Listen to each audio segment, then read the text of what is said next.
Hi everyone! Welcome back to my channel. So, sa video na to is pag-usapan natin kung paano ba makapag-apply dito sa Hong Kong.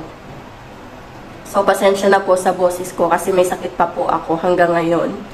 Kaya hindi ako nakapag-upload ng mga videos ko nung nakaraang araw. So, paano nga ba makapag-apply dito sa Hong Kong?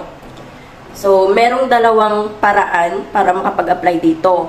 Yung una is walk-in, and then yung pangalawa is direct hire. So, ano ba ang walk-in application? So, yung walk-in application ay kayo po mismo ang maghahanap ng agency dyan sa Pilipinas. So, yung agency po yung tutulong sa inyo para makahanap kayo ng magiging amo nyo dito sa Hong Kong. So, yung gagawin niyo is ipapasa ninyo ang inyong mga requirements sa agency. And then, sila na yung maghahanap ng amo nyo dito sa Hong Kong. And sila din yung mag-a-update sa inyo kung meron na ba kayong amo at kung kailan na kayo pwedeng mag-training. Next is yung direct hire. So, ang ibig sabihin kasi nun is meron na kayong amo and magpapasa na lang kayo ng mga requirements ninyo by agency pa rin.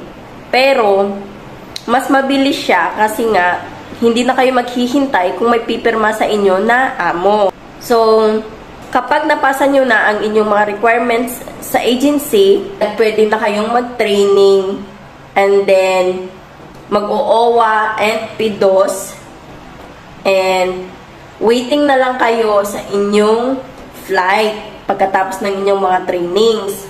So, paano ko nasabi na mas mabilis ang direct hire kesa sa walk-in?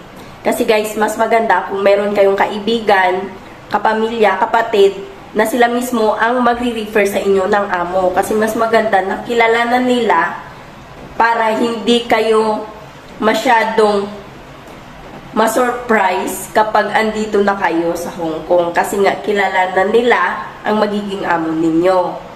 Kapag walk-in kasi, may chance na mag-a-adjust talaga kayo simula pag-umpisa hanggang sa makuha nyo yung loob ng amo ninyo. So, kapag nag-apply kayo guys, direct hire man o walk-in, ang inyong babayaran ay trainings, medical, and mga gastos ninyo, pamasahe, and pagkain. So, wala na pong placement fee katulad ng dati na nasa 40, 60k papunta dito sa Hong Kong. So, kapag may naningil sa inyo ng ganun kalaki, wag na wag kayong papasa ng requirements sa agency na ganyan. Yun din yung pinaka-importante guys, maghanap kayo ng agency na legit. So, sana makatulong sa inyo ang video na to.